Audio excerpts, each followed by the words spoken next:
नमस्कार दोस्तों, मेरा नाम है तरुण यादव। स्वागत करते हैं आप सभी का हमारे YouTube चैनल IQ मेंटर में। दोस्तों, आप जानते हैं कि 31 जनवरी 2021 को सीटेट 2020 का एग्जाम होने जा रहा है और अब सिर्फ 4 दिन बाकी रह गए हैं और ये 4 दिन दोस्तों आपके सीटेट की तैयारियों को फाइनल टच देने का समय आ चुका है। और इसी को ध्यान में रखते हुए हम आप लोगों के लिए आज लेकर के आए हैं हिंदी पेडागॉजी यानी हिंदी शिक्षण की मैराथन वीडियो लेकर के आए हैं। दोस्तों, ये मैराथन वीडियो आपकी जो हिंदी के पोर्शन में 15 नंबर में से 14 नंबर तो एकदम सटीक दिला देगी जो पेडागॉजी पोर्शन है। तो चलिए बिना टाइम वेस्ट किए शुरुआत करते हैं आज के सेशन की। तो दोस्तों, शुरुआत करने से पहले आपसे कह दूं कि सेशन को लाइक करते हुए चलिएगा और शेयर करना तो बिल्कुल मत भूलिएगा। और अगर आप पहली बार चैनल पे हमारे आ रहे हैं तो सब्सक्राइब करके बेल आइकन को भी जरूर प्रेस कीजिएगा। चलिए बिना टाइम वेस्ट किए शुरुआत करते हैं आज के अपने इस इंपॉर्टेंट सेशन की।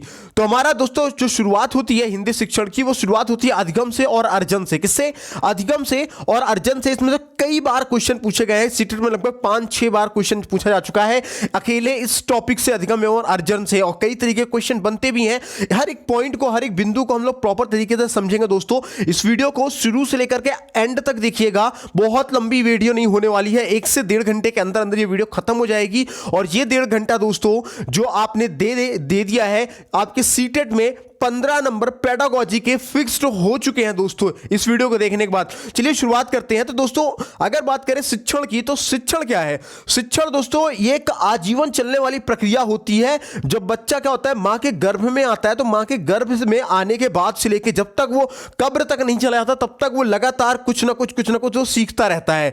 ठीक है ना? लगातार वो सीखता रहेगा। मतलब इसको हम बोल सकते हैं वूम्ब टू कॉम्ब बोल सकते हैं, या फिर गर्भ से कब्र तक बोल सकते हैं। दोस्तों, जो शिक्षण है ये एक आजीवन चलने वाली एक प्रक्रिया है। हमेशा व्यक्ति सीखता रहेगा। लेकिन जो सीखना होता है दोस्तों वो 2 प्रकार का होता है। कितने प्रकार का होगा दोस्तों? 2 प्रकार का होगा। पहला प्रकार जो होता है, पहला प्रकार इस तरीके का होगा कि कोई बालक या कोई व्यक्ति या फिर कोई भी मनुष्य ऐसी शिक्षा प्राप्त करता है। मतलब कैसी शिक्षा? जो अपने आसपास के वातावरण से अनुकरण के द्वारा और अपने जीवन के अनुभवों के आधार पर जो भी चीजें वो सीखता है। कैसे? मतलब कि वो शिक्षा जिसे बालक अपने आसपास के वातावरण के अनुकरण के द्वारा और अपने जीवन के स्वयं के अनुभवों के आधार पर जो चीजें सीखता है। ठीक है ना दोस्तों? यह पहला प्रकार होता है। दूसरे प्रकार की अगर हम बात करें दोस्तों, तो दूसरी शिक्षा वो हुआ करती है जिसमें कोई भी बालक एक निश्चित स्थान पे, कहां पे? निश्चित स्थान पे, जैसे आपका स्कूल हो गया, कोचिंग हो गया, ठीक है ना, निश्चित स्थान पे, निश्चित पाठ्यक्रम में, एक निश्चित टाइम में, निश्चित समय सीमा में,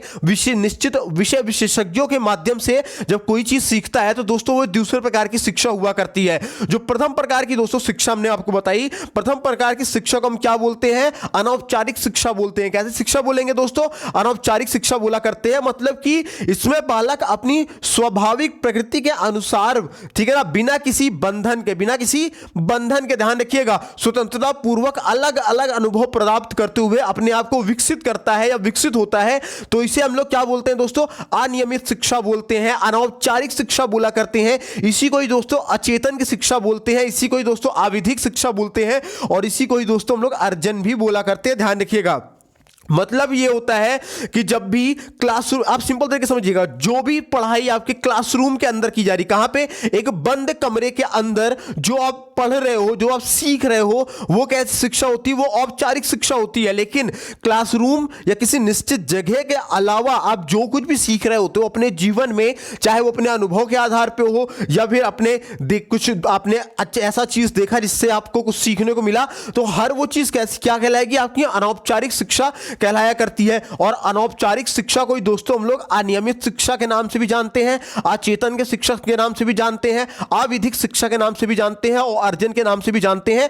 ये क्या करता है? सीटेट में कई बार क्वेश्चन सेम तरीके का पूछ लेगा। जो लास्ट ईयर पूछा था सेम क्वेश्चन इस बार भी पूछ लेगा, लेकिन क्या कर देगा? नाम चेंज कर देगा। अगर पिछले बार पूछा अनौपचारिक शिक्षा पूछा था तो इस बार कह देगा अचेतन शिक्षा बताओ या अविधिक शिक्षा बताओ। ठीक है ना दोस्तों? तो हम लोग कई बार कंफ्यूज जाते हैं, तो नाम जरूर याद रखिएगा कि दोस्तों अनौपचारिक शिक्षा को ही अनियमित शिक्षा, अचेतन की शिक्षा, अविधिक की शिक्षा और अर्जन भी बोला करते हैं। इन 5 नामों से हम इसको जाना करते हैं। ठीक है ना? और जो दूसरे प्रकार की शिक्षा है है दोस्तों वो क्या है, वो आपकी औपचारिक शिक्षा हुआ करती है। मतलब ये औपचारिक शिक्षा क्या होती है, ये क्लासरूम बेस्ड स्टडी हुआ करती है। कैसी होती है, क्लासरूम बेस्ड स्टडी हुआ करती है। मतलब कि इसको इस तरीके से शिक्षा के लिए क्या होता है, एक निश्चित वातावरण की जरूरत होती है और एक ये जो वातावरण होगा दोस्तों ये बंधन युक्त होता है। कैसा होता है, बंधन युक्त होता है, कोई फ्रीडम नहीं होती है और इसे योजनाबद्ध तरीके से हम लोग पढ़ते हैं। नियमित शिक्षा भी इसको हम लोग बोला करते हैं, सचेत शिक्षा भी बोला करते हैं और साविधिक शिक्षा भी बोला करते हैं। और दोस्तों ये शिक्षा उद्देश्य पूर्ण हुआ करती है और इसी को ही दोस्तों हम लोग क्या कहते हैं, अधिगम बोला करते हैं। ध्यान रखिएगा,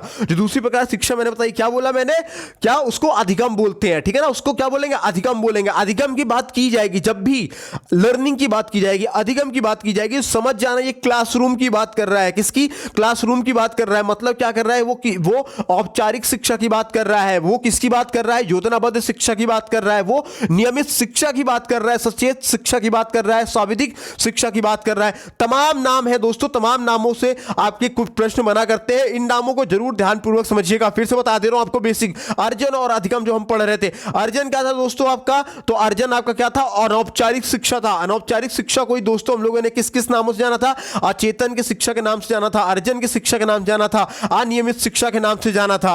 और दूसरा क्या था हमारा, अब दूसरा हमारा था अधिगम। अधिगम को हमने किस नाम से जाना दोस्तों, अधिगम को हमने औपचारिक शिक्षा भी बोल दिया है, अधिगम को हमने योजनाबद्ध शिक्षा भी बोला है, नियमित शिक्षा भी बोला है, सचेत शिक्षा भी बोला है, साविधिक शिक्षा भी बोला है। ध्यान रखिएगा, हर एक नाम इंपॉर्टेंट है। ठीक है ना, अनौपचारिक जो क्लासरूम में नहीं होती, कहीं से भी आप कुछ भी सीख सकते हो। ठीक है ना, कोई फिक्स नहीं होता है इसके लिए स्थान, पाठ्यक्रम या समय कोई फिक्स नहीं होता है, आप हमेशा सीखते ही रहते हो।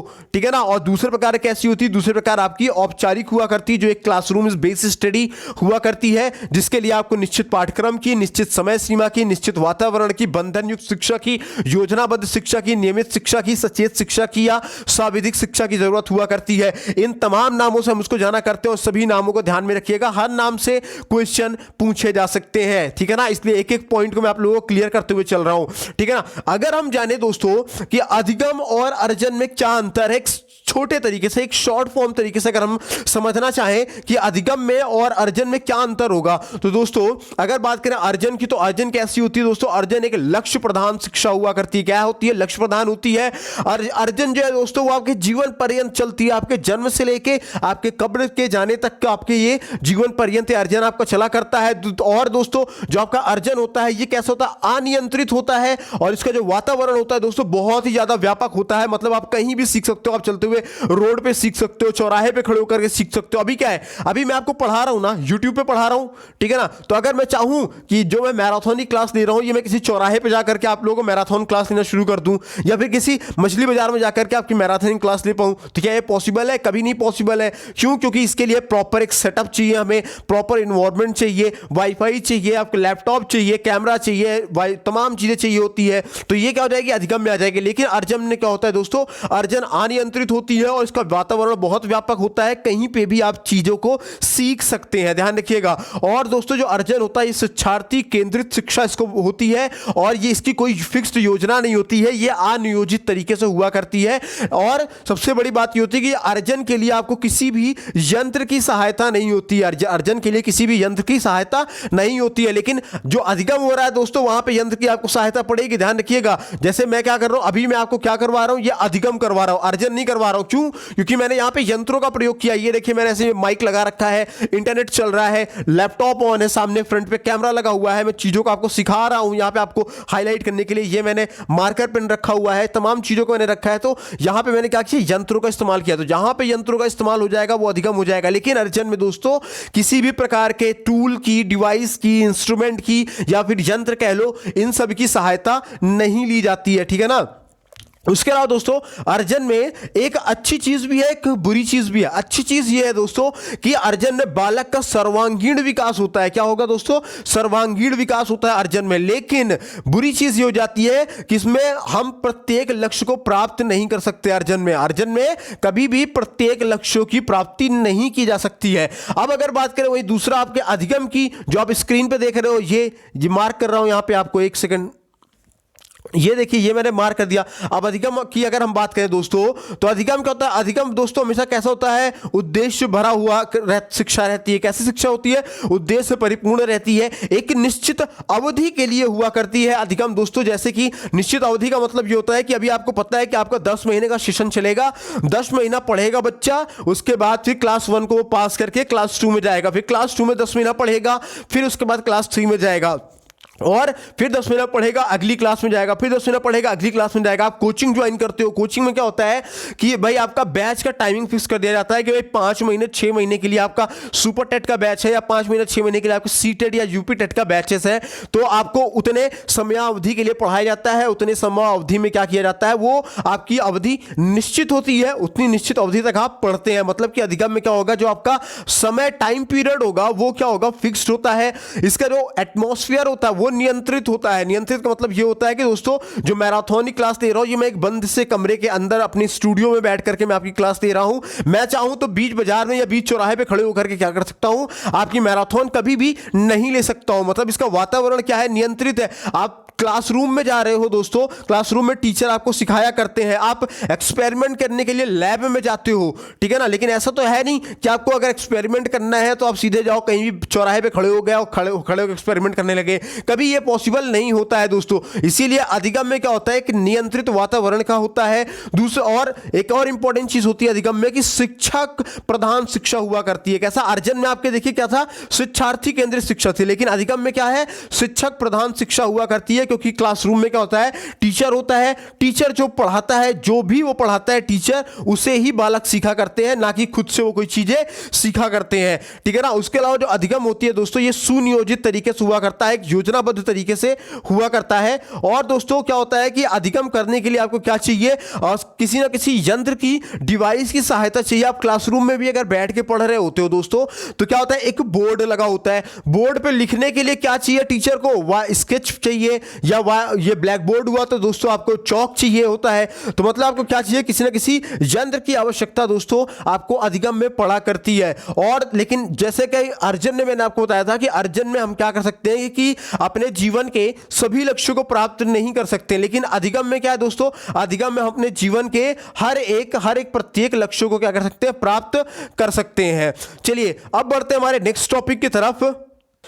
नेक्स्ट टॉपिक हमारा क्या है दोस्तों, वो है शिक्षण सहायक सामग्री। क्या है? शिक्षण सहायक सामग्री, मतलब कि शिक्षण में सहायक सामग्री या फिर सीखने में सहायक सामग्री को हम क्या बोलते हैं दोस्तों, शिक्षण सहायक सामग्री बोला करते हैं। अगर परिभाषा के तौर पे अगर हम देखें तो एक सिंपल सी डेफिनेशन देखिए, मैंने यहाँ पे नोट डाउन कर रखा है आप लोगों के लिए। वो सिंपल सी डेफिनेशन को जरा आप रीड आउट करिए कि वह सहायक सामग्री जो बालक को सीखने में सहायता प्रदान करती है। क्या? वो सहायक सामग्री जो बालक को सीखने में सहायता प्रदान करती है, उसे हम क्या बोलते हैं, शिक्षण सहायक सामग्री बोला करते हैं।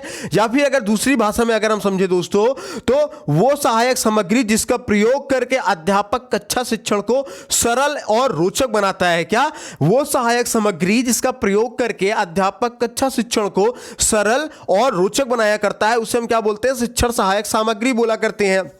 शिक्षण सहायक सामग्री में दोस्तों बहुत सी चीजें आती हैं, जैसे कि आपका ब्लैक बोर्ड है, ये भी क्या है, शिक्षक सहायक सामग्री हुआ करती है। आजकल यूट्यूब का ट्रेंड चल गया, मैं आपको जो पढ़ा रहा हूं तो अभी किससे पढ़ा रहा हूं, यूट्यूब पे पढ़ा रहा हूं, तो यूट्यूब भी आपका क्या हुआ, शिक्षण सहायक सामग्री हो गई। उसके अलावा पाठ्य पुस्तक है, न्यूज़पेपर है, मैगजीन है, तमाम चीजें हैं दोस्तों जो शिक्षण सहायक सामग्री में इस्तेमाल की जाती है। लेकिन अब सवाल ये उठता है दोस्तों कि भाई शिक्षण सहायक सामग्री का जो हम इस्तेमाल करते हैं, इसका क्या महत्व है, क्यों हम इसका यूज करते हैं, आखिर क्यों ये इंपॉर्टेंट है, क्या इसके पीछे और कोई दूसरा अल्टरनेट ऑप्शन हो सकता है कि नहीं हो सकता है। तो आइए आप समझते हैं शिक्षण सहायक सामग्री के क्या महत्व है दोस्तों। तो पहला महत्व तो ये होता है दोस्तों कि जो शिक्षण सहायक सामग्री होती है किसी भी विषय को सरल और रोचक बनाया करती है, ठीक है ना। और दूसरी सबसे अच्छी बात ये होती है कि इसमें बालक की इंद्रियां क्या होती है, सक्रिय रहती हैं। क्या होगी, सक्रिय रहती हैं। और सबसे अच्छी बात तो यह है कि भाई जो हिंदी विषय है, खासकर हिंदी विषय है, हिंदी विषय में क्या होता है कि जितनी भी न्यू टेक्नोलॉजीज आ रही है इन न्यू टेक्नोलॉजीज को यूज करना सुनिश्चित करता है। और समय और ये जो सहायक सामग्री हुआ करती है, इससे क्या होता है कि जो और एक टीचर होता है उसका टाइम भी बचता है, उसकी एनर्जी भी, दोनों ही चीजें क्या हो जाती है, काफी बचती है। और सबसे अच्छी बात होती है कि इन शिक्षक सहायक सामग्रियों से बालक क्या करता है, पूरे कॉन्सेप्ट को प्रॉपर तरीके से समझ लिया करता है, जिसकी वजह से जो बालक की रटने की आदत होती है उससे वो मुक्ति पा जाता है। और इसके अलावा शिक्षण में क्या होता है, तमाम प्रकार की विविधताएं भी हम ला सकते हैं और शिक्षण सूत्रों के अनुकूल हुआ करती है दोस्तों ये शिक्षण सहायक सामग्री। अब बात करें कि भाई 2 पॉइंट मैंने जो बहुत इंपॉर्टेंट बताए थे, 2 इंपॉर्टेंट पॉइंट ने क्या था, पहला ये था कि भाई विषय को क्या होता है, सरल और रोचक बनाया करता है। भाई यही तो उद्देश्य है ना शिक्षण सहायक सामग्री का। अगर मुख्य उद्देश्यों की बात करें तो क्या है मुख्य उद्देश्य, कि भाई वो विषय को इजी बना देता है और इंटरेस्टिंग बना दिया करता है। और दूसरा दोस्तों, अगर दृश्य श्रव्य, क्या दृश्य यानी कि देखने वाला, श्रव्य यानी कि सुनाई देने वाला, तो दृश्य श्रव्य देकर अगर बच्चों से पूछे तो दोस्तों बच्चों की से इंद्रियां और ज्यादा सक्रिय होती हैं। और सबसे अच्छी बात ये होती है प्राइमरी लेवल पे अगर आप उनको स्टोरीज के माध्यम से या किसी मीडिया के माध्यम से अगर आप उनको कोई चीज दिखा रहे हो, समझा रहे हो, सिखा रहे हो, तो वो बहुत ही इजीली किसी चीज को सीख जाते हैं क्योंकि वो उसमें इंटरेस्ट लिया करते हैं। तो अगर बात करें दोस्तों प्रमुख शिक्षण सहायक सामग्री की, तो जो प्रमुख शिक्षण सहायक सामग्री हुआ करती है दोस्तों वो 3 प्रकार की होती है। कितने? 3 प्रकार की होती है। पहला जो होता है दोस्तों, पहले वाले को हम क्या बोलते हैं, श्रव्य बोला करते हैं, मतलब जिनका इस्तेमाल सिर्फ हम सुनने के लिए किया करते हैं, मतलब ऐसी शिक्षण सामग्री जिनको हम लोग सुनने के लिए प्रयोग किया करते हैं। दूसरा होता है दोस्तों आपका दृश्य, मतलब कि ऐसी शिक्षण सहायक सामग्री जिनको हम लोग क्या करते हैं, देखने के लिए इस्तेमाल किया करते हैं। और तीसरा जो है दोस्तों वो क्या है आपका दृश्य श्रव्य शिक्षण सहायक सामग्री। दृश्य श्रव्य मतलब जिसको हम देख भी रहे हैं, सुन भी रहे हैं, वो क्या है आपका दृश्य श्रव्य सहायक सामग्री हुआ करती है। अब शुरुआत करते हैं तीनों के बारे में डिटेल से जानने की। तो पहला हमारा क्या हमने जाना था कि श्रव्य शिक्षण सहायक सामग्री। श्रव्य शिक्षण सहायक सामग्री मतलब कि वो शिक्षण सहायक सामग्री जिसे हम सुनकर अपनी कक्षा को सरल और रोचक बनाते हैं, उसे हम क्या बोलते हैं, श्रव्य शिक्षण सहायक सामग्री बोला करते हैं। मतलब जिसको सिर्फ सुनने मात्र से या सुन करके अपनी क्लासरूम को इंटरेस्टिंग बना दिया करते हैं, बहुत इजी बना दिया करते हैं, वो क्या होते हैं, श्रव्य शिक्षण सहायक सामग्री कहलाया करता है। जैसे कि आपका रेडियो ले लो, ठीक है ना, रेडियो भी क्या होता है दोस्तों, ये श्रव्य शिक्षण सहायक सामग्री में आया करता है, इसको हम सिर्फ सुना करते हैं। या फिर अगर रेडियो की जगह अगर आप ना हो तो आप ऑप्शन में अगर टेप रिकॉर्डर दिया तो टेप रिकॉर्डर को भी आप यूज कर सकते हो, क्योंकि टेप रिकॉर्डर भी सुनने के लिए ही इस्तेमाल किया जाता है, ठीक है ना। एग्जाम में एक क्वेश्चन बन सकता है, बहुत ही सिंपल सा क्वेश्चन बन सकता है, लेकिन फंसाने वाला क्वेश्चन होता है। कहता है कि कौन सा यंत्र रेडियो का विकल्प है। मतलब कि अगर रेडियो आपके पास अवेलेबल ना हो, श्रव्य सहायक सामग्री का इस्तेमाल कर रहे हो, श्रव्य शिक्षण सहायक सामग्री का, और उसमें रेडियो ना हो, तो रेडियो की जगह पे आप क्या यूज कर सकते हो, तो रेडियो की जगह पे दोस्तों आप टेप रिकॉर्डर का यूज कर सकते हो। और अगर टेप रिकॉर्डर भी नहीं दिया है तो उसके आगे की जो भी कड़ी है उसका इस्तेमाल कर सकते हो। उसके आगे कड़ी का मतलब कि जैसे आपका ग्रामोफोन दिया है तो आप ग्रामोफोन भी सही टिक मार सकते हो, ग्रामोफोन भी नहीं दिया है तो लिंगुआ फोन मार सकते हो, ठीक है ना। लेकिन अगर आपको चारों दिया हो, टेप रिकॉर्डर भी दिया हो, ग्रामोफोन भी दिया हो, लिंगुआ फोन भी दिया हो, और कुछ ऑप्शन दे दे, तब पूछे आपसे कि रेडियो का विकल्प क्या है, तब हमेशा दोस्तों रेडियो का विकल्प टेप रिकॉर्डर ही रहेगा। ध्यान रखिएगा, सीक्वेंस है, इसको भूलिएगा नहीं। क्या? रेडियो, टेप रिकॉर्डर, ग्रामोफोन और चौथा लिंगुआ फोन। देखिए लिंगुआ फोन बहुत कम बच्चे ऐसे हैं जो लिंगुआ फोन जानते हैं, इसीलिए देखिए यहाँ पे आपको लिंगुआ फोन की एक फोटो भी यहाँ पे लगा दी गई है। कुछ इस प्रकार से आपका क्या होता है, लिंगुआ फोन हुआ करता है, ठीक है ना। अब क्या करें, भाषा प्रयोगशाला की अगर बात करें तो भाषा प्रयोगशाला क्या होता है, ठीक है ना। ये क्या होता है, कब ये जैसे आप देख रहे हो कंप्यूटर लैब, यहाँ पे आपको कंप्यूटर लैब दिख रहा होगा तो आपको लग रहा होगा ऐसा कि ये दृश्य श्रव्य हुए, तो ये दृश्य श्रव्य नहीं है, ये सिर्फ भाषा प्रयोगशाला है, ठीक है ना। इसको भी हम लोग क्या किसमें लाते हैं, श्रव्य की कैटेगरी में ही लाया करते हैं, ठीक है ना।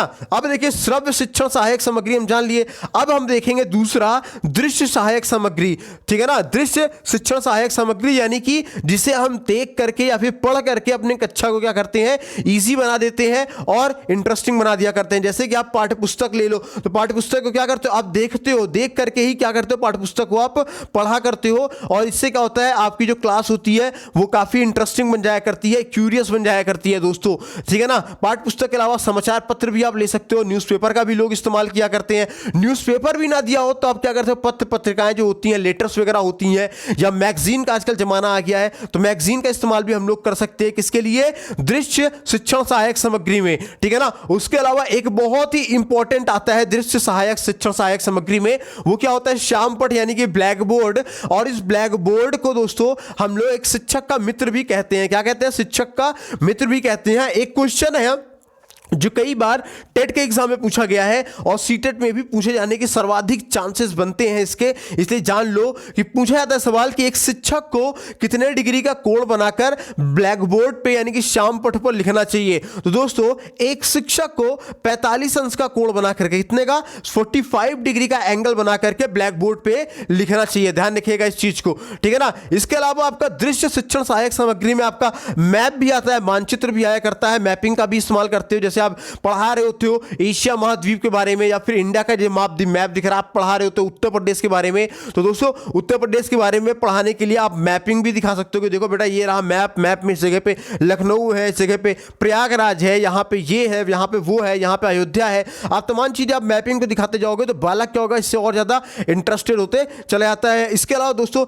एक तरीका और भी होता है आपके दृश्य शिक्षण सहायक सामग्री में, वो क्या होता है? आपका रेखा चित्र हुआ करता है, यानी कि आपका ग्राफ हुआ करता है। दोस्तों ग्राफ के माध्यम से भी हम लोग अपने शिक्षण को बहुत ही ज्यादा इंटरेस्टिंग और क्यूरियस बना सकते हैं, ठीक है ना। इसके अलावा दोस्तों हम लोग मॉडल का भी इस्तेमाल किया करते हैं, मतलब मॉडल का इस्तेमाल हम लोग वहीं पे करेंगे दोस्तों जहां पे चित्र, देखो भाई आप देख रहे हो चित्र किताबों में, तो क्या देख रहे हो? किताब में आप चित्र को ही देख रहे हो ना, या फिर पढ़ रहे हो। तो जहां पे भी चित्र बना पाना पॉसिबल ना हो पाए, जहां पे आप चित्र नहीं बना सकते हो, तो वहां पे आप क्या करते हैं? मॉडल यूज बनाया करते हैं। क्या करते हैं? आप मॉडल बनाया करते हैं तमाम तरीके के, ठीक है ना। उसके अलावा आप लोगों ने अपने कोचिंग संस्थानों में या स्कूलों में आपने देखा होगा कि बुलेटिन बोर्ड लगा हुआ रहता है। उस बुलेटिन बोर्ड में क्या होता है? आपके स्कूल की जो भी नोटिस हुआ करती है, हर वो नोटिस वहां पे चिपकाई होती है, या फिर कोई इंपॉर्टेंट न्यूज होती है, स्कूल की कोई फोटो वगैरह होती है, तो वो सभी फोटो इस बुलेटिन बोर्ड में चिपकाया जाता है। ये बुलेटिन बोर्ड क्या होता है? इसमें क्या होता है? मखमल की तरह एक कपड़ा लगा हुआ रहता है, और ऐसा कपड़ा होता है इसमें हम क्या कहते हैं? पिन जो होती है, पिन को आसानी से उसके अंदर धंस सके, ठीक है ना। और विद्यालय में क्या किया जाता है? इसका समाचार इसमें चिपकाया जाता है। समाचार को, ऐसे कोई इंपॉर्टेंट न्यूज है उसको यहाँ पेस्ट कर दिया जाता है, या कोई नोटिस होती है तो वहां पेस्ट कर दिया जाता है। एग्जाम का जनरली टाइम टेबल वहां पे पोस्ट कर दिया जाता है, ठीक है ना। इस तरीके से तमाम चीजें की जाती हैं बुलेटिन बोर्ड में। अब बुलेटिन बोर्ड भी ना मिले तो आपको क्या मिलता है? फ्लेनिल का बोर्ड मिला करता है। क्या मिलता है? फ्लेनिल बोर्ड मिला करता है। ये दिखने में दोस्तों कैसा होता है? ये दिखने में आपको रेक्टेंगल के जैसा होता है, और इसके अंदर छोटे छोटे देख रहे हो कई खानों में क्या होते हैं? रेक्टेंगल बने हुए रहते हैं। आप देख पा रहे होंगे स्क्रीन पे अपने, ठीक है ना। तो इसमें क्या होता है? इसमें कई सारे खाने कटे हुए रहते हैं, ठीक है ना, जिन पर क्या करते हैं? कोई समाचार आदि फिट किया जाता है। मतलब ये जो खाने कटे हुए हैं, इन खानों के अंदर क्या करते हैं दोस्तों? इन खानों के अंदर हम जो समाचार पत्र वगैरह होता है, या कोई इंपॉर्टेंट फोटो है, या कोई इंपॉर्टेंट नोटिस है, इसके अंदर क्या कर दिया करते हैं? हम लोग फिक्स कर दिया करते हैं, ठीक है ना। इसके अलावा हम लोग दृश्य शिक्षण सहायक सामग्री में आपका फिल्म स्ट्रिप भी आया करता है। फिल्म स्ट्रिप में क्या होता है कि भाई कि इसमें इसका इस्तेमाल इसलिए किया जाता है कि एक ही घटना को दर्शाने के लिए कई चित्र हुआ करती है। मतलब कोई एक घटना हुई हो तो उस घटना को अगर दिखाना चाहो तो उस घटना को दिखाने के लिए क्या होता है? कई तरीके के चित्र को आपको पेश करना होता है, या कई चित्र अगर आप उसका पेश करना चाहते हो तो इसके लिए हम क्या कर सकते हैं? इस फिल्म स्ट्रिप का इस्तेमाल किया करते हैं। और इस फिल्म स्ट्रिप में क्या करते हैं? हर एक स्ट्रिप में किसी निश्चित घटना की कई सारी फोटोज को हम लोग क्या करते हैं? चिपका दिया करते हैं। फिर जैसे जैसे हम लोग क्या करते हैं? स्लाइड करते जाते हैं। जैसे हम इसको स्लाइड करते जाते हैं तो अगली जो स्लाइड वो होती है, फोटो होती है, वो ओपन होती चली जाती है। अगली फोटो क्या होगी? ओपन होते चली जाती है। और हम क्या कर सकते हैं? इसमें एक ही घटना को कई तरीके से हम लोग दर्शा सकते हैं, और इससे क्या होगा कि किसी भी चीज को समझने के लिए हमें सरलता मिलेगी, और ज्यादा हमें हेल्प मिलेगी, हमें आसानी होगी चीजों को समझने में, ठीक है ना। अब बात करें भाई कि जो दृश्य सहायक सामग्री है, कौन सी? दृश्य सहायक सामग्री जो है, जो दिखने वाली सहायक सामग्री है, उसको हमने क्या किया? दो भागों में बांट रखा है। पहला तो होता है हमारा सामान्य, दूसरा होता है यांत्रिक। सामान्य वो होता है जिनको हमें किसी यंत्र के इस्तेमाल करने की जरूरत नहीं होती है। यांत्रिक वो होता है जो किसी यंत्र के माध्यम से चलता है, ठीक है ना, जो एक अपने आप में एक यंत्र हुआ करता है। सामान्य में आपका क्या आएगा दोस्तों? तो सामान्य में आपका पाठ्य पुस्तक आया करता है, पत्र पत्रिका आया करता है, ब्लैक बोर्ड आया करता है। लेकिन वहीं अगर यांत्रिक दृश्य सहायक सामग्री की बात करें तो यांत्रिक में दोस्तों आपका प्रोजेक्टर आता है जो दीवार के ऊपर आपको फिट कर दिया जाता है, सामने पर्दा लगा होता है, उस पर्दे में आपका इस चित्र बना करता है, ठीक है ना। प्रोजेक्टर होता है, उसके अलावा एपिडास्कोप होता है, फिल्म स्ट्रिप हुआ करता है और मैजिकल लालटेन भी हुआ करता है। आइए इन सभी यांत्रिक दृश्य सहायक सामग्रियों को आइए डिटेल से थोड़ा सा जान लेते हैं। तो दोस्तों सबसे पहले तो यहाँ पे देखो एक क्वेश्चन यहाँ पे दिया हुआ है। क्वेश्चन क्या बनता है, ये सीटेट का आया हुआ क्वेश्चन है कि निम्न में से कौन प्रक्षेपित शिक्षण सहायक सामग्री नहीं है। प्रक्षेपित का मतलब होता है जिसको हम लोग दूर से ही प्रक्षेप किया करते हैं, कहीं दूर फिट कर देते हैं और थोड़ा दूर पे दीवार पे क्या होता है उसका चित्र बना करता है, उसको क्या बोलते हैं, प्रक्षेपण बोला करते हैं।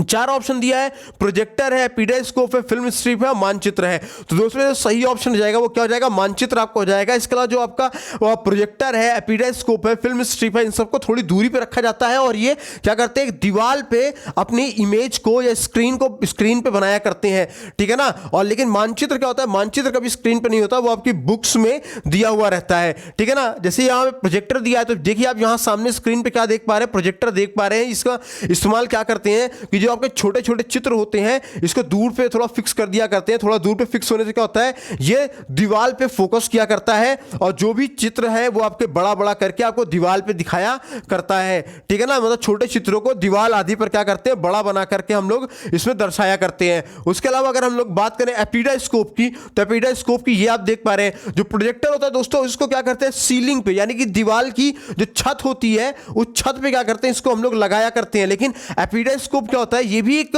प्रोजेक्टर की ही तरह होता है। कैसा होगा, प्रोजेक्टर की ही तरह होता है, लेकिन इसको ऊपर ना फिट करके बल्कि जमीन में रखा जाता है, इसको जमीन पे ही स्टैंड करके रख दिया जाता है। इसको क्या बोलते हैं, एपिडास्कोप बोलते हैं। ये समतल भूमि पर जितनी भी फैली हुई वस्तुओं पर प्रकाश डालकर उन्हें क्या करता है, पर्दे आदि पर क्या करता है, दर्शाया करता है। और इसका इस्तेमाल हम लोग क्या करते हैं, जनरली किया करते हैं। इसी को हम लोग क्या बोलते हैं, एपिडास्कोप बोला करते हैं। जो अगर आप लोग कभी कहीं प्लैनेटोरियम में अगर आप गए होंगे, तारामंडल में गए होंगे कहीं के, तो तारामंडल में जो आप देखते नहीं हो ऊपर आसमान में छोटे छोटे आपको तारे दिख रहे होते हैं, तो किसकी वजह से पॉसिबल होता है, ये दोस्तों आपके एपिडास्कोप की वजह से ही पॉसिबल हो पाया करता है दोस्तों, ठीक है ना। इसके अलावा दोस्तों अगर हम बात करें मैजिकल लालटेन की, किसकी, मैजिकल लालटेन की बात करें तो दोस्तों इसके लिए क्या होता है, पर्दे आदि की आवश्यकता तो नहीं हुआ करती है, लेकिन इसमें भी क्या होता है, प्रकाश की आवश्यकता हुआ करती है और ये प्रोजेक्टर की ही तरह हुआ करता है। ये भी प्रोजेक्टर की तरह फोकस मारता है और दीवार पे या कहीं सफेद पर्दे पे क्या होता है, अपना चित्र बनाया करता है दोस्तों, ठीक है।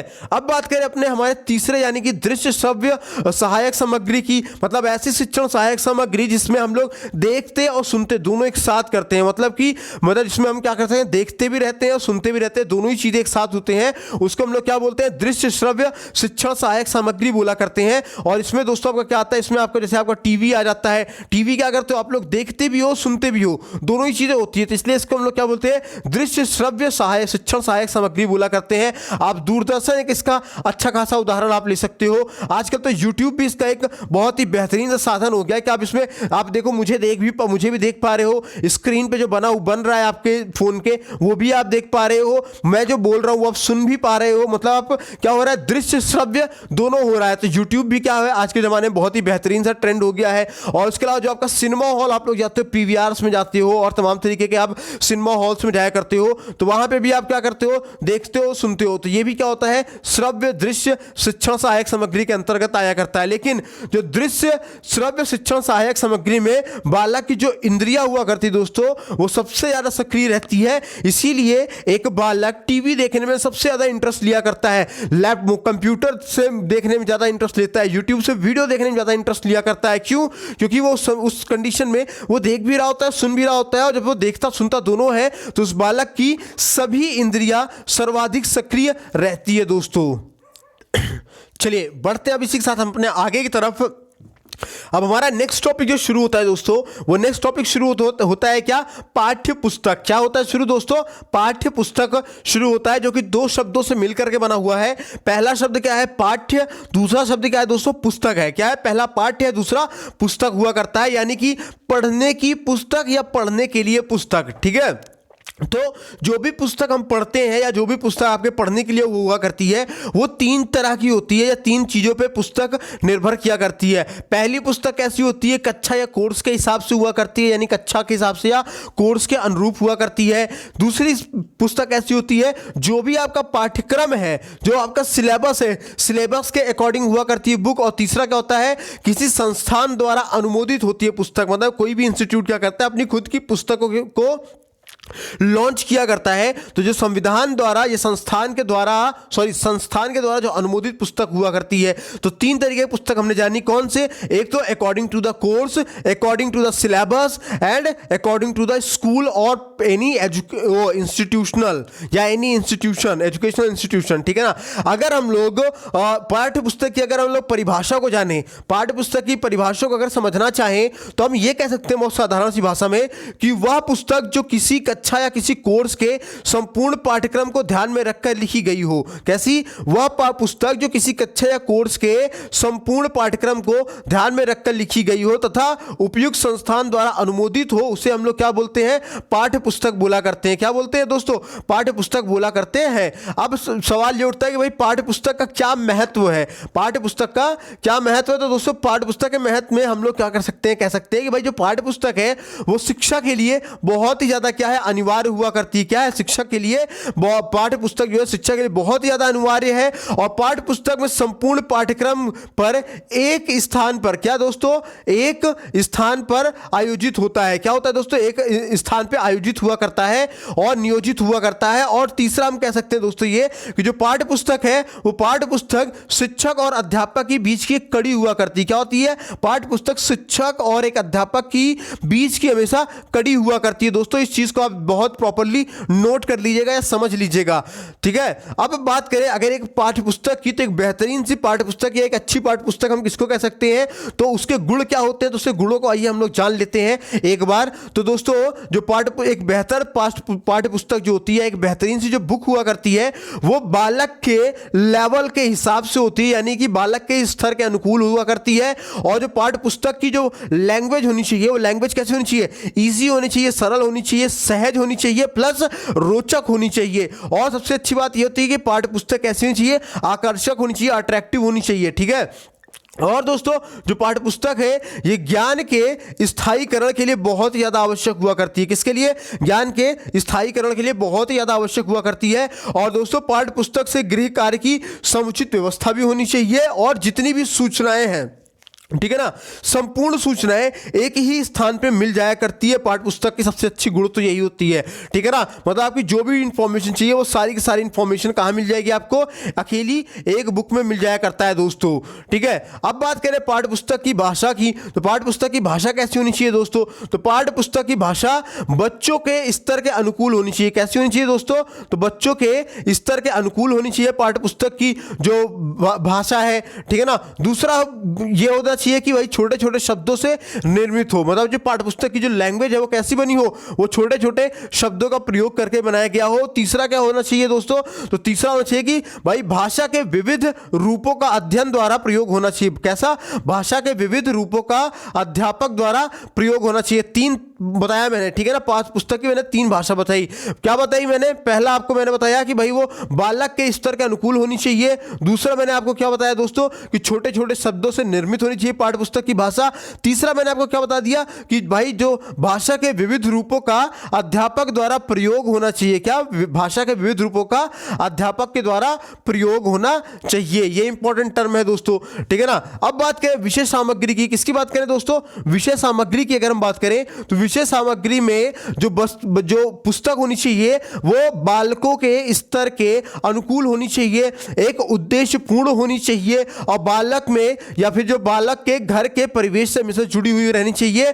और एक पुस्तक की विषय सामग्री कैसी होनी चाहिए, रोचक होनी चाहिए, ताकि बालक उसमें कंटिन्यू इंटरेस्ट अपना बना करके रखे, कंटिन्यू अपना इंटरेस्ट जगा करके रखे। इसके अलावा दोस्तों एक इंपॉर्टेंट चीज ये भी कह सकते हैं कि भाई कि जो किसी पुस्तक की विषय सामग्री है वो विविध वैविध्यपूर्ण होनी चाहिए। और दोस्तों हिंदी में हिंदी से इतर दूसरी भाषा के शब्दों का स्थान होना चाहिए, मतलब कि हिंदी का तो हो ही, उसके अलावा और भी तमाम जो भाषाएं हैं उनके शब्दों का भी प्रयोग उस पुस्तक में होना चाहिए, ताकि बालक को क्या हो सके, बालक बहुभाषी हो सके, उसे बहुत से एक साथ कई भाषाओं का ज्ञान भी हो सके। ठीक है, इसके अलावा दोस्तों बालक का पूर्व ज्ञान से संबंधित होनी चाहिए वो विषय सामग्री। और दोस्तों विषय सामग्री लोकोक्ति, मुहावरे, नाटक है, लोकगीत है, लोक विधा प्रधान होनी चाहिए, ताकि बच्चा अपनी संस्कृति से हमेशा जुड़ा रहे। और दोस्तों किसी भी पुस्तक की जो विषय सामग्री है वो रोजगार परक हो, मतलब बालक जो भी उसे पढ़े उससे आगे चल के वो रोजगार भी प्राप्त कर सके, रोजगार परक होनी चाहिए। और पाठ्य पुस्तक के महत्व को अगर हम लोग जाने तो दोस्तों, तो पाठ्य पुस्तक के महत्व के लिए भाई किसी भी किताब में चित्र का रंग कैसा होना चाहिए, कलरफुल होना चाहिए, रंगीन होना चाहिए। और जो अमूर्त से मूर्ति करने वाले चित्र होने चाहिए, कैसे अमूर्त से मूर्ति करने वाले चित्र होने चाहिए। और चित्र का भाव प्रधान होना चाहिए हमेशा, ठीक है ना, चित्र का भाव हमेशा क्या होना चाहिए, प्रधान होना चाहिए। और मुख्य पृष्ठ सुंदर और आकर्षक होना चाहिए, जो उसका जो वो है लोगो है, किताब का जो आउटर कवर है वो कैसा होना चाहिए, अट्रैक्टिव होनी चाहिए। एक सवाल बनता है दोस्तों इसी में ही कि क्या पाठ्य पुस्तक साध्य है अथवा साधन। तो दोस्तों पाठ्य पुस्तक हमेशा एक साधन के रूप में प्रयोग की जाती है, ना कि साध्य के रूप में। ध्यान रखिएगा, पाठ्य पुस्तक हमेशा एक साधन के रूप में इस्तेमाल की जाती है। और ये एक ऐसा साधन होता है जो क्या होता है, ये एक शिक्षक और बालक के बीच की कड़ी का काम किया करता है, शिक्षक और बालक के बीच की कड़ी का काम किया करता है दोस्तों, जोड़ने का काम करता है। ठीक है ना। अब पाठ्य पुस्तक के प्रश्न कैसे होने चाहिए, तो किसी भी पाठ्य पुस्तक के प्रश्न अलग अलग प्रकार के प्रश्न होने चाहिए उसमें। और बच्चों के जो स्तर है, जो मानसिक स्तर है बालकों का, जो संज्ञानात्मक स्तर है, संज्ञानात्मक विकास को ध्यान में रखते हुए वो पाठ्य पुस्तकों का प्रश्न होना चाहिए। और जो पाठ्य पुस्तक के अक्षर होने चाहिए वो हमेशा बड़े बड़े होने चाहिए। और जो उसकी प्रिंटिंग हुई है, जो उसकी छपाई हुई है, वो छपाई कैसी होनी चाहिए, आकर्षक होनी चाहिए। तो यहाँ पे पाठ्य पुस्तक खत्म होता है। अब आता है हमारा नेक्स्ट टॉपिक जिसको हम बोलते हैं समावेशी कक्षा, जो कि बहुत ही इंपॉर्टेंट टॉपिक है। इसमें से क्वेश्चन बनते हैं, हर साल बना करते हैं, चाहे वो आप कोई भी एग्जाम दे रहे हो टीचिंग के, चाहे टेट दे रहे हो, सीटेट दे रहे हो, DSSS भी दे रहे हो, रीट दे रहे हो, ठीक है, कोई भी आप एग्जाम दे रहे हो, उसमें क्या होता है, समावेशी कक्षा के बारे में भाई बहुत पूछा जाता है। ठीक है ना, समावेशी का मतलब क्या होता है दोस्तों, ठीक है ना। एक बालक कक्षा में अगर आप जाओ तो कक्षा में क्या होता है, कई प्रकार के बालक होते हैं। कोई ऊंची जाति का, कोई नीची जाति का, कोई अमीर जाति का, कोई गरीब जाति का, कोई हिंदू है, कोई मुस्लिम है, कोई सिख है, कोई ईसाई है। कुछ की मानसिक क्षमता थोड़ी सी कम है, कुछ की मानसिक क्षमता यानी कि बुद्धि लब्धि ज़्यादा है, कुछ मध्यम वर्ग के बुद्धि लब्धि वाले बालक हुआ करते हैं। तो मतलब ये सब क्या होता है, ये सब बालकों की क्या है, वेराइटीज़ है। और इन अलग अलग वेराइटीज़ की जो बालक होते हैं, जब एक ही जगह पे, एक ही स्थान पे, एक ही क्लास में बैठ करके पढ़ते हैं, तो ऐसी क्लासेस को हम क्या बोलते हैं, समावेशी कक्षा बोला करते हैं। मतलब इसमें क्या होता है कि अलग अलग विद्यार्थियों का एक साथ हो जाना, या फिर अलग अलग विद्यार्थियों का एक साथ होना चाहिए, इसी में ही समावेशी कक्षा चला करती है। और दोस्तों अलग अलग प्रतिभा के बच्चों का एक साथ होना भी क्या होता है, समावेशी कक्षा के गुण बना करते हैं। मतलब हम एक परिभाषा के तौर पर हम ये कह सकते हैं कि जब अलग अलग प्रतिभा के विद्यार्थी एक ही कक्षा में बैठकर पढ़ते हैं, तो उस कक्षा को हम क्या बोलते हैं, समावेशी कक्षा बोला करते हैं। या फिर हम ये भी कह सकते हैं दोस्तों कि जब एक ही कक्षा में सृजनशील, प्रतिभाशाली, ठीक है ना, सृजनशील, प्रतिभाशाली बालक, मंदबुद्धि बालक, ये तीनों ही एक साथ बैठ करके पढ़ा करते हैं, तो उसे उस तरीके की जो कक्षा होती है, उस तरीके की कक्षा को हम क्या बोला करते हैं, समावेशी कक्षा बोला करते हैं दोस्तों। और बात करें समावेशी कक्षा का महत्व क्या है दोस्तों, तो समावेशी कक्षा के महत्व को अगर हम लोग जाने तो दोस्तों समावेशी कक्षा एक संसाधन है। क्या है दोस्तों, इंपॉर्टेंट पॉइंट इसको याद रखिएगा, समावेशी कक्षा क्या है, एक संसाधन है। और समावेशी कक्षा बालक के भाषाई विकास के लिए बहुत ही ज्यादा आवश्यक हुआ करती है। और समावेशी कक्षा में दोस्तों शिक्षण क्या होता है, बहुत ही ज्यादा इंटरेस्टिंग हो जाता है, रुचिकर हो जाया करता है। इसके अलावा दोस्तों भारत की जितनी भी कक्षाएं चलती है, भारत की जितनी भी कक्षाएं चलती हैं, वो सारी की सारी कक्षाएं कैसी है, समावेशी कक्षाओं के अंतर्गत आया करती है दोस्तों।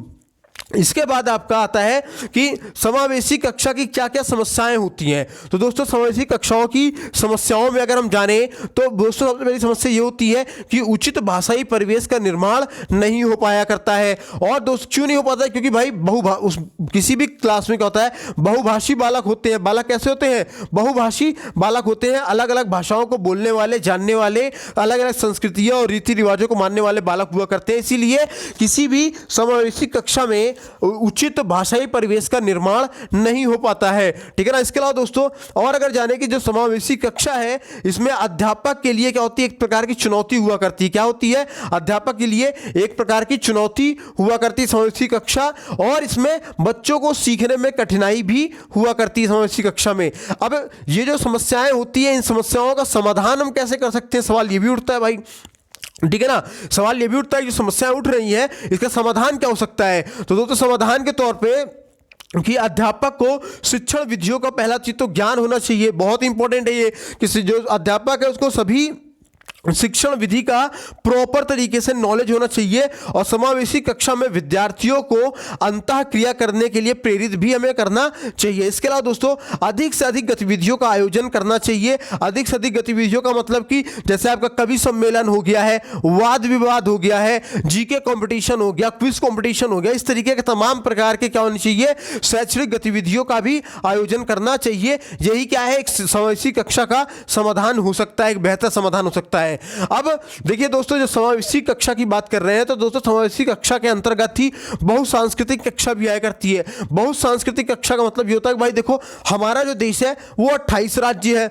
28 राज्य में 28 अलग अलग तरीके की मान्यताएं हैं, 28 अलग अलग तरीके के रीति रिवाज है, भोजन अलग है, खान पान अलग है, पकवान अलग है, वेशभूषा अलग है, त्योहार अलग है, और इसके अलावा तमाम प्रकार के धर्म हमारे यहाँ देश में पाए जाते हैं। ठीक है ना। हिंदू, मुस्लिम, सिख, जैन, पारसी, तमाम प्रकार के धर्म हमारे यहाँ पाए जाते हैं। तो भारत क्या है दोस्तों? भारत अनेक संस्कृतियों का एक संगम स्थल है। क्या है दोस्तों? अनेक संस्कृतियों का एक बेहतर सा संगम स्थल है, और हमारी कक्षाएं भी दोस्तों तमाम प्रकार की संस्कृतियों का क्या होती है, संगम हुआ करती है। मतलब क्या होता है कि बहुसांस्कृतिक कक्षा का मतलब ही क्या होता है? बहुसांस्कृतिक कक्षा का मतलब ही होता है कि अधिक सांस्कृतिक वाली कक्षा। क्या?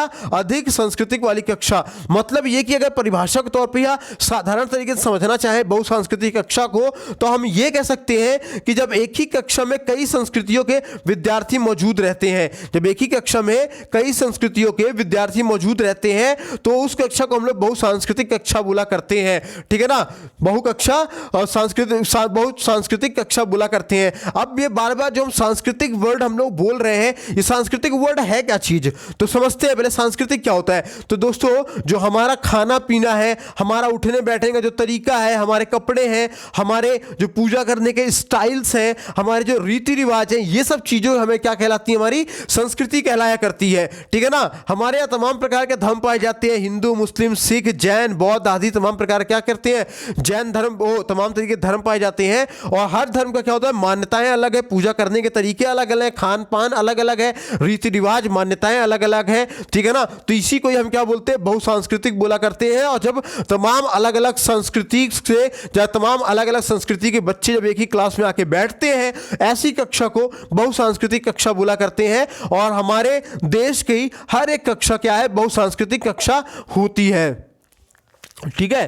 फिर आता है आपका बहुसांस्कृतिक कक्षा का महत्व क्या है। तो बहुसांस्कृतिक कक्षा के महत्व की अगर हम बात करें, तो दोस्तों बहुसांस्कृतिक कक्षा क्या है, एक संसाधन है। क्या होता है? एक तरीके का संसाधन हम इसको बोल सकते हैं। बहुसांस्कृतिक कक्षा दोस्तों, बहुसांस्कृतिक कक्षा में बालक के व्यक्तित्व का विकास हुआ करता है। साथ ही साथ अलग अलग धर्म के बालक आने से, अलग अलग रीति रिवाज, अलग अलग बोलचाल वाले बालकों के आने से बच्चे के जो शब्दकोश होते हैं उसमें विकास हुआ करता है। इसके अलावा दोस्तों बालक के सभी संस्कृतियों का सम्मान सीखता है। मतलब बालक क्या करता है, हर धर्म के, हर जाति के लोगों की संस्कृतियों को, मान्यताओं को, रीति रिवाजों को सम्मान देना सीख जाता है। और बालक के अंदर क्या होता है, सहिष्णुता का विकास भी हुआ करता है। कैसा होता है? सहिष्णुता का भी विकास हुआ करता है।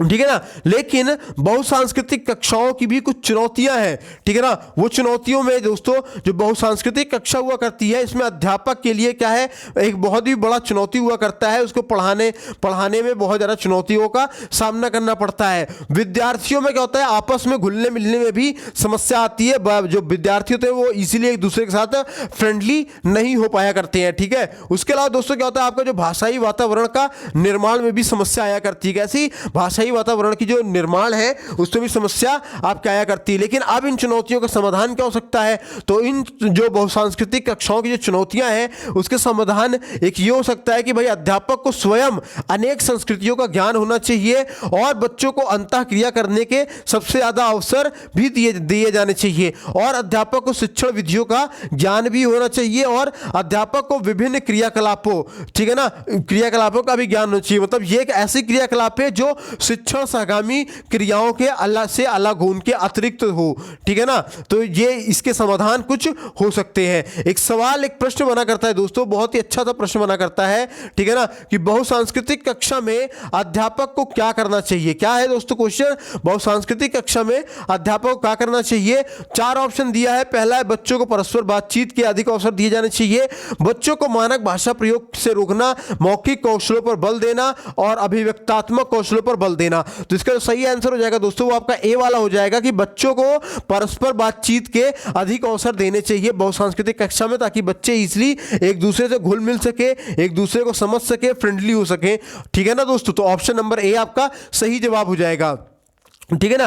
अब बहुभाषी कक्षा की बात अगर हम कर रहे थे तो बहुभाषी कक्षा के क्या महत्व है वो भी जान लेते हैं। तो दोस्तों बहुभाषी कक्षा भी क्या है, एक संसाधन हुआ करती है और बच्चों का भाषाई विकास तीव्र गति से होगा। क्यों होगा दोस्तों भाषाई विकास तीव्र गति से, क्योंकि बालक एक ही कक्षा में एक से अधिक भाषा बोलने वाले बालकों के साथ मिल रहा है, तो उनकी लैंग्वेज को अडॉप्ट कर रहा है, उनके शब्दों को वो अडॉप्ट कर रहा है, इसलिए बालक एक ही कक्षा में एक से अधिक भाषाएं वो सीख लिया करता है। और बालक के व्यक्तित्व का भी विकास बहुत तेजी से हुआ करता है, और बालक के शब्दकोश का भी विकास बहुत तेजी से हुआ करता है। और इसमें क्या होता है, बालक भावी जीवन के लिए भी तैयार हुआ करता है दोस्तों इससे, ठीक है ना। अब बात होती है कि जो बहुभाषी कक्षाएं हैं उनमें क्या समस्याएं आया करती हैं, तो वही सेम समस्या कि भाई उचित भाषाई परिवेश का निर्माण नहीं हो पाया करता है बहुभाषी कक्षा में। और बहुभाषी कक्षा में दोस्तों अध्यापक के लिए एक प्रकार की चुनौती हुआ करती है पढ़ाना वहां पे, और बहुभाषी कक्षा में विद्यार्थियों को अनेक कठिनाइयों का सामना भी करना पड़ता है। लेकिन जो भी समस्या है उनका है ना, उनमें क्या होना चाहिए कि जो बहुभाषी कक्षा है उसमें एक अध्यापक की क्या होती है, एक बहुत ही अहम भूमिका हुआ करती है। वो अहम भूमिका किस प्रकार से होगी कि भाई जो शिक्षक है, शिक्षक को तमाम प्रकार की भाषाओं का ज्ञान होना चाहिए। इसके अलावा शिक्षक को शिक्षण विधियों के प्रयोग में सिद्ध हस्त होना चाहिए। क्या होना चाहिए, सिद्ध हस्त होना चाहिए। और इसके अलावा दोस्तों अध्यापक गतिविधियों के प्रयोग से सिद्ध हस्त होना चाहिए। कैसे, अध्यापक गतिविधियों से सिद्धहस्त होना चाहिए, यानी कि बेहतरीन तरीके से होना चाहिए। तो दोस्तों बस इतनी सी थी हिंदी में शिक्षण की वीडियो, बस इतनी सी पेडागोजी आपने अगर कर ली है तो यकीन मानिए दोस्तों अब आप क्वेश्चन लगा करके देखिएगा। पर जो आपके हिंदी के पोर्शन थे, जो आपके 30 क्वेश्चन आते हैं, कितने क्वेश्चन, जो 30 क्वेश्चन आया करते हैं, जिनमें से आपका 15 क्वेश्चन किसमें से होता है दोस्तों, तो 15 क्वेश्चन आप जानते हैं कि 15 क्वेश्चन जो होता है दोस्तों वो आपके पेडागोजी अकेले से हुआ करता है। जो पेडागोजी के एक भी क्वेश्चन दोस्तों अब आपको इस मैराथन सेशन से बाहर आपको नहीं जाने को मिलेगा। Thanks for watching our video पसंद आई हो तो लाइक करते हुए चले भाई, ये तो आपका संवैधानिक अधिकार है लाइक करना, और दोस्तों तक शेयर करना तो भूलना ही मत, वरना भाई बहुत ही कठोर सजा आपको दी जाएगी, काले पानी की सजा दी जाएगी। और अगर पहली बार चैनल पे आए हो तो भाई सब्सक्राइब कर लो, क्या सोच रहे हो भाई, सब्सक्राइब करके बेल आइकन दबाओ, और वीडियो कैसी लगी इसके बारे में कमेंट सेक्शन में जरूर लिख करके बताओ। और अगर हाँ इस वीडियो की पीडीएफ पाना चाहते हो तो कुछ दिख रहा होगा व्हाट्सएप पे नीचे नंबर, इस व्हाट्सएप वाले नंबर पर कैपिटल लेटर में आप JOIN ज्वाइन लिख करके मैसेज कर दीजिएगा भाई, मैं आपको अपने ग्रुप में ऐड करूंगा, आपको सारे वीडियोस की पीडीएफ दे दूंगा, साथ ही साथ आपको अपकमिंग वैकेंसीज की डिटेल, अपकमिंग एग्जामिनेशन की डिटेल, डेली स्टडी मटेरियल्स आपके लिए, डेली के क्विज, डेली के करंट अफेयर के स्टडी मटेरियल, करंट अफेयर्स के लिंक्स, हमारी वीडियोस के लिंक्स, वो सब जो प्रोवाइड कराते हैं। उसके अलावा आप जिस भी प्रतियोगी परीक्षाओं की तैयारी कर रहे हैं, हर प्रतियोगी परीक्षाओं के लिए आपके लिए सारी की सारी इंपॉर्टेंट नोट्स पूरे सब्जेक्ट की फ्री ऑफ कॉस्ट हम आपको उसमें दे दिया करते हैं हमारे ग्रुप में। इसके अलावा अब आप हमको इंस्टाग्राम पे फॉलो कर सकते हैं। इंस्टाग्राम के सर्च बॉक्स पे जाइएगा, टाइप कीजिएगा IQ मेंटर, क्या IQ मेंटर टाइप कीजिएगा। जो आपको बैकग्राउंड में मेरे जो साइड में जो लोगो लगा हुआ दिख रहा है, ये लोगो आपको लगा हुआ मिलेगा, फॉलो कर लेना भाई। डेली मैं वहां पे पोस्ट डालता हूं और ऐसी ऐसी पोस्ट डालता हूं जो आपके एग्जामिनेशन में गारंटीड है आपके पूछी जाएगी। तो भाई हमारे पोस्ट के माध्यम से भी वहां तुम बहुत कुछ सीख रहे हो। तो भाई इंस्टाग्राम पे भी जल्दी से जाके फॉलो करो मुझे, ठीक है? वहीं फॉलो करो, अपनी तैयारियों को मेरे साथ लग करके एक नया आयाम दो। और इसके अलावा दोस्तों, अगर आप करंट अफेयर पढ़ना चाहते हो, स्टडी जीके पढ़ना चाहते हो, तो हमारे चैनल पे आपको डेली करवाया जा रहा है। इसके अलावा आप जीएस पढ़ना चाहते हो, जरा आप प्लेलिस्ट हमारा एक बार घूम लीजिएगा। प्लेलिस्ट पे आपको पूरे जीएस के आपको प्लेलिस्ट मिल जाएगी। उसके अलावा दोस्तों, अगर आप सीटेट के प्रैक्टिस सेशन देखना चाहते हो, उसके लिए भी आप चले जाओ, हमारे प्लेलिस्ट बनी हुई है, देख लेना। अगर आप सीडीपी पढ़ना चाहते हो तो भी प्लेलिस्ट बनी हुई है, आप चले जाओ हमारे प्लेलिस्ट पे जाकर के देख लो। आपको क्या चाहिए, वैकेंसीज की डिटेल चाहिए, वो भी प्लेलिस्ट में जाओ आप देखो, ठीक है ना? आपको जो भी चीजें चाहिए, हर वो चीज, शॉर्ट ट्रिक चाहिए, वो भी जाके देखो, प्लेलिस्ट में बना हुआ है। मतलब आप जो भी चीज सोचते हो आपके प्रतियोगी परीक्षाओं के लिए इंपॉर्टेंट है, हमने हर वो चीज आपको प्लेलिस्ट में जाकर के आपको दे दी। आप एक बार जाओ, विजिट तो करो भाई। और अगर आपको पीडीएफ चाहिए फिर भी दिल नहीं भर रहा है, क्या पीडीएफ हमको चाहिए, तो ये व्हाट्सएप नंबर दिया है भाई, कैपिटल लेटर में ज्वाइन लिख के मैसेज करो, फ्री ऑफ कॉस्ट सारी चीजें पाओ। बिल्कुल, चलिए दोस्तों, मिलते हैं अगले सेशन में। तब तक ख्याल रखिए, स्वस्थ रहिए, मस्त रहिए। जय हिंद दोस्तों, बाय बाय, गुड नाइट।